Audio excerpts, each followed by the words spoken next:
Toronto downtown. Yan guys, so niya kami sa Yonge Street. Mga Chinese ang mga nag-ano da dinhi. Dako apod sila dinhi guys. Oh, ang tapos yung mga building ang tataas. Napa oh. Ignorante ko dinhi guys, kay dili man ko taga dinhi. Ayan guys, New York daw sabi nila. Nasunog na or it's normal? Ayan oh.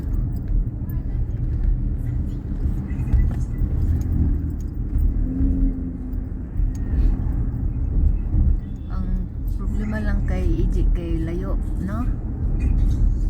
Ayan ang mga building guys. Saboy good mo. Dali mo to na. Yan yung mga building.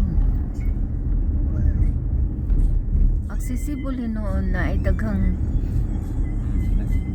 mga tindahan, daghang mga restaurant, ayan no? Mga ganyan no? O daghan din. Parang daghan, no? Nawag ng mga naunga na mga